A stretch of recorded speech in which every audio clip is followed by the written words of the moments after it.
Los discípulos de Jesús, su esposa María Magdalena, su círculo de confianza y los apóstoles.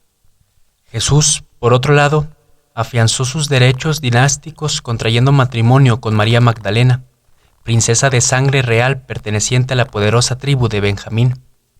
Hay que recordar los problemas de legitimidad ya enunciados derivados del paso del trono de Israel de Saúl, de la casa de Benjamín, a David, de la tribu de Judá, con lo que vincularon las dos líneas de sangre y crearon una fuerte unión política capaz de reclamar legítimamente el trono de Israel.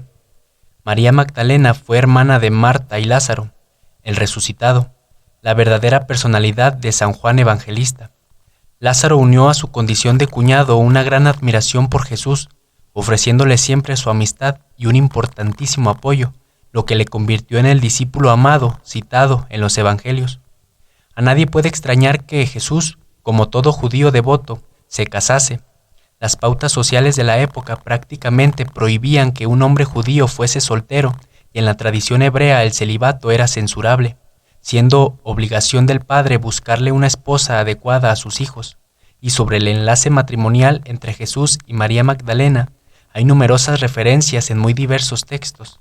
Así, por ejemplo, en escritos apócrifos como el Evangelio de Felipe, que en su sentencia 55 señala que la compañera del Salvador es María Magdalena.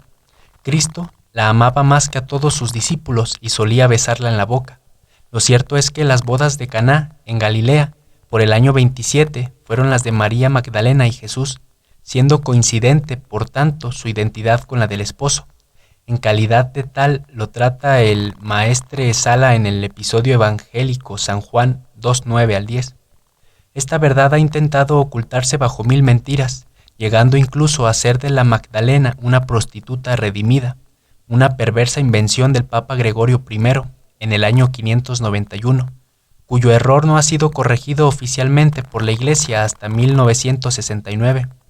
Mas lo cierto es que María Magdalena fue la esposa de Jesús, tuvo con él descendencia, al menos 3 hijos, una hembra y 2 varones, y desempeñó una función crucial en el apoyo permanente a la labor de su marido y como depositaria de la semilla de su estirpe real.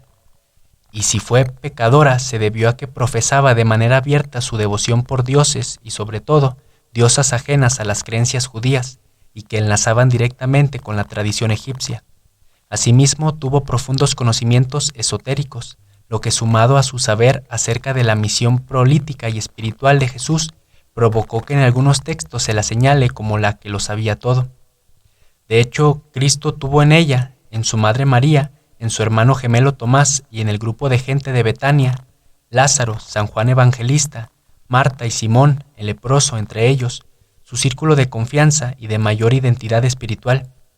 En el texto egipcio Pistis Sofía se puede leer: María Magdalena, Juan, Lázaro y mi madre descollarán sobre todos mis discípulos y los hombres que recibirán los misterios del inefable. Un grupo de máxima cercanía al que también pertenecieron Nicodemo y José de Arimatea, pariente de Jesús y discípulo oculto, que tanta importancia adquirieron, como se detallará posteriormente, en el momento de la crucifixión.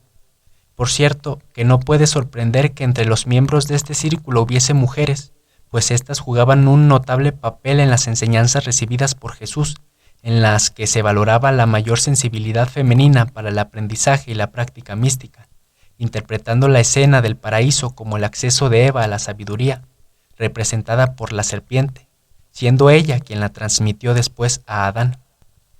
Este reducido núcleo de personas fue el auténtico depositario del saber hermético de Jesús, directamente conectado con la tradición esenia y gnóstica, un conocimiento que, por su trascendencia y carácter iniciático, Jesús no pudo trasladar claramente a los demás, tal como afirma San Marco reiteradamente: a vosotros se os ha concedido el misterio del reino de Dios, pero a esos de fuera todo se les da en parábolas, de tal manera que viendo ven y no entienden, y oyendo oyen y no comprenden, y así no se conviertan y sean perdonados. Por medio de muchas parábolas les exponía la doctrina según podían entenderle, y no les hablaba sin parábola, pero en privado explicaba todas las cosas a sus discípulos. Y cuando dejaba a la gente, entró en casa, Le preguntaron sus discípulos sobre la parábola y él les dijo: ¿también vosotros estáis tan faltos de inteligencia? San Marcos 4, 33-34. A este conocimiento se referían mucho tiempo después los llamados padres de la Iglesia, como Orígenes, que señaló que los evangelios han guardado oculta la explicación que daba Jesús a la mayoría de las parábolas. Para comprender esto, es conveniente detenerse en el episodio de la resurrección de Lázaro, que nos narra con detalle el Evangelio de San Juan. Lázaro, como ya se señaló, fue hermano de María Magdalena y por tanto cuñado de Jesús, y el texto evangélico reconoce el gran afecto que ambos hombres se profesaban. Siendo esto así, llama poderosamente la atención que Jesús, al serle enunciada la teórica grave enfermedad de su pariente y amigo, no alterara su vida normal y optara por quedarse aún 2 días en el lugar donde estaba, a orillas del Jordán, diciendo que esta enfermedad no es de muerte, sino para gloria de Dios. Afirmación que por su contenido ha de ser puesta en conexión con la conversación de Jesús con el magistrado Nicodemo, donde señala que en verdad te digo que quien no naciere de nuevo no puede ver el reino de Dios. Os conviene nacer de nuevo. Frases que engarzan con los saberes gnósticos de los que Jesús fue un gran maestro y hacen recordar, entre otras cosas, el famoso rito egipcio del Jefsep, que sin duda Jesús conocía. En esta ceremonia iniciática el faraón entraba en una especie de letargo para resurgir después con más fuerza y sabiduría, retomando la ancestral tradición de Osiris, que resucitó al 3er día gracias a la mediación de su hermana y esposa Isis. Todo lo cual debe llevar a reflexionar sobre el carácter iniciático de la muerte y resurrección de Lázaro, lo que desvela, a su vez, la complicidad entre él y Jesús y los saberes herméticos que ambos compartían y que eran extensivos a un reducido círculo de discípulos, un grupo distinto al formado por los denominados apóstoles que dirigieron fundamentalmente su actividad a la acción política. Sobre el número de los apóstoles, la realidad es que superó al de 12 tradicionalmente admitido, y no solo porque San Lucas cite, al igual que San Marcos, a Leví o San Juan a Natanael, nombres ambos que no están en la lista de la docena, sino porque los evangelios reconocen que Jesús designó a otros 72 discípulos que envió de 2 en 2, de sí a todas las ciudades y sitios por donde había de pasar. Todos ellos tuvieron a Pedro como jefe inmediato. En lo relativo a este último, el San Pedro de la Iglesia es tan falso como su tergiversada versión de María Magdalena. El Pedro verdadero e histórico se llamó Simón Cefas.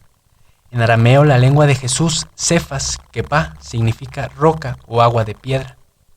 En esa misma lengua, rama de palmera, se escribe Picajá. En el Evangelio de San Mateo, la lectura cierta es: tú eres roca, Kepá, y yo haré de ti rama de palmera, Kipajá. Eso es, la rama del tronco de Jesse y el símbolo de la victoria. Este significado se perdió al traducir las escrituras al griego y al latín.